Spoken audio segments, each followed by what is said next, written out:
மாணிக்கம், நல்லவன் இந்த உலகம் என்ன சொல்லணும் தெரியுமா? பாவ நல்லவன் சொல்லும். நீ நல்லவன் சர்டிபிகேட் வாங்கி என்னப்பா பண்ண போற? குமரி பஸ் உனக்கு செலவு வைக்க போறாங்களா?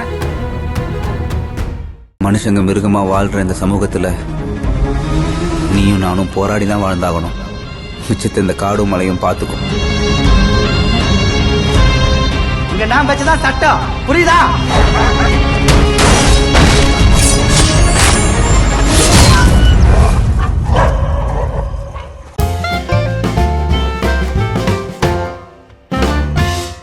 நீஃப்லிமாலயா நேயர்களுக்கு வணக்கம். நான் உங்கள் பத்திரிகையாளர் ஆர்.எஸ். கார்த்திக். என் அருகில சக்தி சரவணன். வணக்கம். நான் ரெண்டு பேரும் இந்த வீடியோல விமர்சன விவாதத்துல பார்க்க இருக்கிற படம் மேக்ஸ்.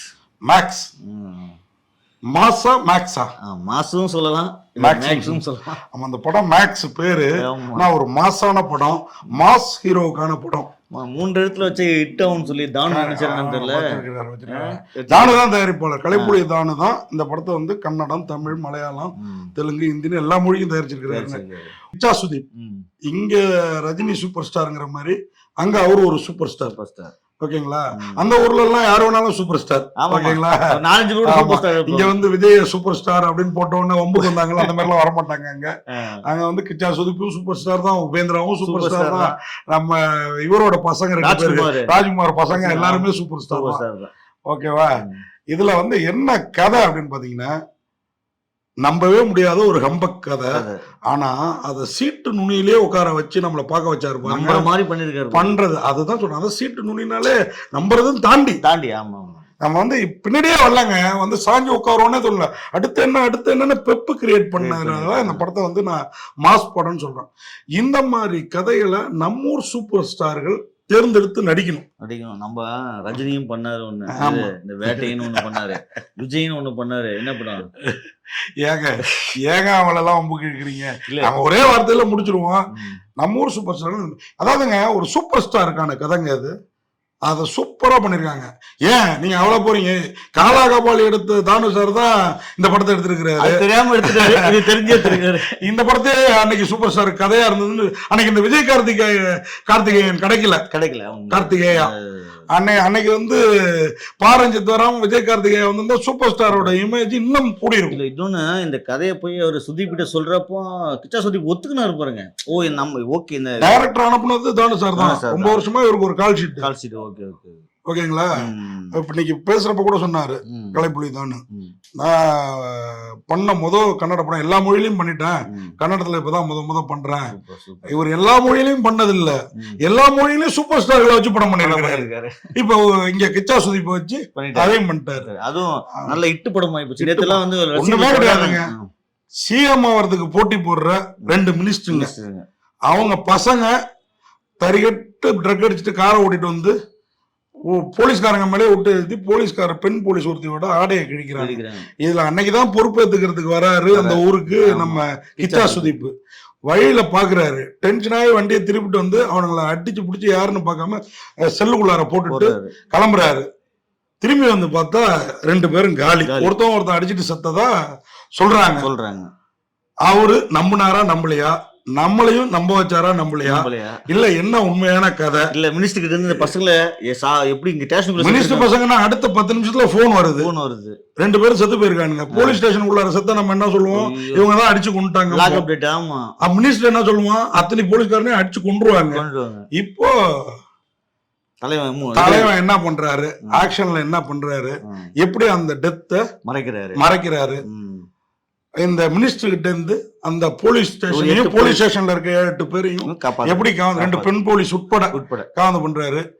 உண்மையாவே அவங்க ஃபேமிலியும் காப்பாத்துறாரு, காவந்து பண்றாரு. இவரு ஃபேமிலியும் அம்மாவையும் எப்படி காவந்து பண்ணிக்கிறாரு. நான் இந்த படத்துல பாத்தீங்கன்னா நம்ம ஹீரோக்கள்லாம் ஓப்பனிங் சீன் வந்து சுதீப் ரயில்வே ஸ்டேஷன்ல இறங்கினோன்னு அவங்கதான் ஹீரோயின் நினைச்சான். அம்மாவும் எனக்கு பக்கண்டா ஆகி போச்சு. இல்ல நம்ம ஹீரோக்களோட ஏஜ் இருந்தாலும் சுதீப் பண்ற ஒரு ஆக்ஷனும் ஓடி போய் ஸ்கிரீனை கட்டி பிடிச்சிக்கலாங்கிற மாதிரி இருக்கு. ஒரு பத்திரிகையாளர்னா நமக்கே இப்படி இருக்குன்னா ஆடியன்ஸுக்கு எப்படி இருக்கும்? அவரு சில அந்த போலீஸ்கார தப்பு பண்ணுவான், சரி மன்னிச்சிட்டு போ, இதெல்லாம் ஒரு யதார்த்தமா சொல்றதுல நமக்கு ரொம்ப அது இயல்பா இருந்தது அந்த படம் பாக்குறப்ப. இந்த மாதிரி தானு சாரு இந்த கதையை ஓகேன்னு சொன்னது ஓப்பனிங் சீனே ஒரு பத்திரிகைக்காரனை கழுத்தெடுத்து கொண்டதான் சீன் வரும். ஒருவேளை அதுக்குதான் டப்புன்னு ஓகே சொல்லிட்டாருங்கிற மாதிரி எனக்கு தோணுச்சு படம் பாக்குறப்ப.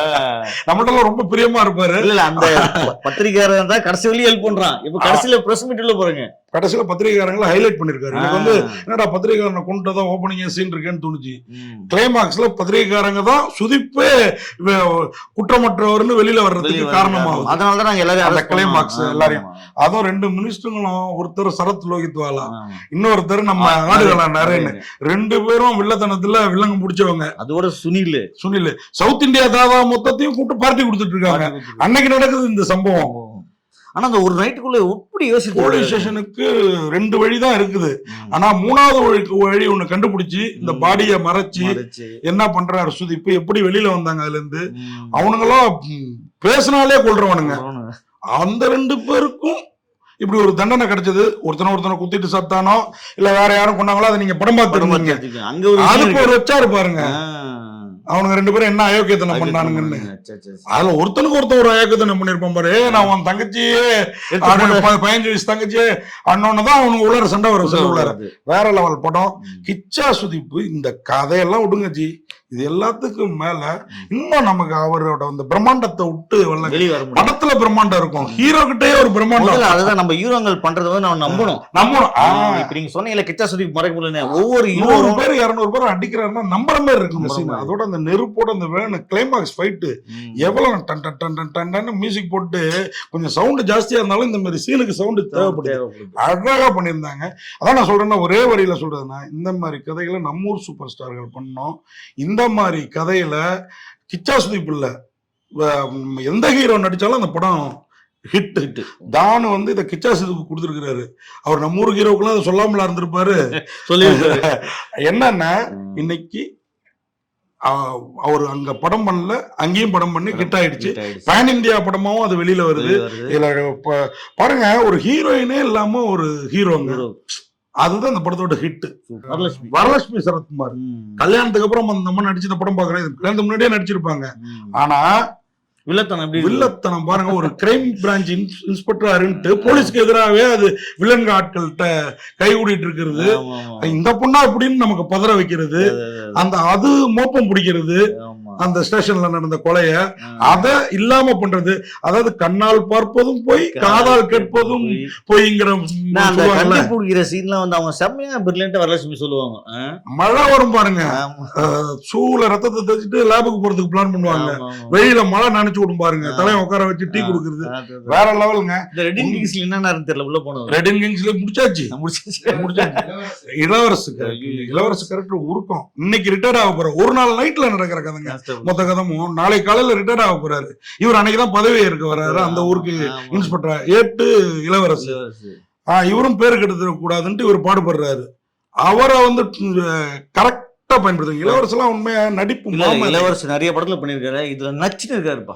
இவரும் ஒரு ஹீரோ மாதிரி தெரியாது எனக்கு. இதுல தானு கலைப்புலி தானு நான் சொல்றேன்னா, அதுல என்ன மீனிங்னா, இந்த படத்தை வந்து மொத்தமும் சென்னையில தான் எடுத்திருக்காங்க செட்டு போட்டு. பெப்சி தொழிலாளர்கள் சொன்னார், இப்ப எனக்கு முன்னாடியே தெரியும், இப்பயும் சொன்னார் பெப்சி தொழிலாளர்களுக்கு வேலை கொடுக்கணும். அதே மாதிரி இந்த படத்துல இங்க இருக்கிற முக்காவாசி தமிழ் கேரக்டர் ஆர்டிஸ்டுகளை வரலட்சுமி சரத்குமார் ஹீரோயின் உட்பட அங்க வெளியாவது கொண்டு போய் நம்ம ஆட்கள் இருக்காங்க இவ்வளவு திறமையோடன்னு இந்தியா ஃபுல்லுக்கும் இப்ப ப்ரூவ் பண்ண வச்சுட்டாரு. இப்போ இந்த படம் கன்னட படமா இருந்து தமிழுக்கு வந்திருந்தாலும் தமிழ் படம் மாதிரியே இருக்குதுல்ல, தமிழ்ல தான் எடுத்திருக்கிறாங்க. என்ன ஒண்ணுன்னா, இதன் மூலம் நம்ம கன்னட படம் எடுத்தாலும் தமிழ் சாதிக்கிறான் அப்படிங்கறத டைரக்டர் சேலத்துக்காரன் பேரரசு அசிஸ்டன்ட் யாரோ சொன்னாங்க, விஜய் கார்த்திகேயா. உண்மையா வேற லெவலு. கிச்சா சுதீப்போ வேற ரேஞ்சுக்கு உயர்த்திருக்காங்க. இன்னொரு 10 வருஷம் கிச்சா சுதீப் பண்ணி சூப்பர் ஸ்டாராவே ஓடிட்டே இருக்கும். இந்த ஒரு படம் நிக்க அவருக்கு மாசம். இதே கதையை நம்ம சூப்பர் ஸ்டாரை வச்சு தானே சார் திருப்பி எடுத்தா கூட இந்த படத்தை உட்காந்து பார்ப்போம். அவ்வளவு பிரமாதமான கதை, அருமையான கதை. மொத்தத்துல இந்த படத்துல இந்த மியூசிக், ஒளிப்பதிவு எல்லாமே பிரமாதமா இருக்குது இல்லையா. மியூசிக் அஜினீஷ் லோக்நாத், என்ன இவரு KGF காந்தாரா மியூசிக் டைரக்டர் வேற லெவல்ல பண்ணிருக்காரு. பேக்ரவுண்ட்லாம் வேற போட்டுப்பாங்கன்னு நினைக்கிறேன். தானு சார் ஒருத்தர் நம்பி வேலை வாங்க மாட்டாரு. ஆமா. ஏகப்பட்டவரை வச்சு வேலை வாங்கியிருப்பாரு. Okay. ஓகேவா? அதே மாதிரி கேமரா ஒர்க்கும் பிரமாதமா இருந்தது. அருமையா இருக்கு. மொத்தத்துல ம். இந்த படம் மேக்ஸ் மாஸ் Mass. அப்படின்னு சொல்லி விடைபெறுறோம். நன்றி, வணக்கம். இந்த வீடியோ உங்களுக்கு பிடிச்சிருந்தா லைக் பண்ணுங்க, கமெண்ட் பண்ணுங்க, ஷேர் பண்ணுங்க, சப்ஸ்கிரைப் பண்ணுங்க.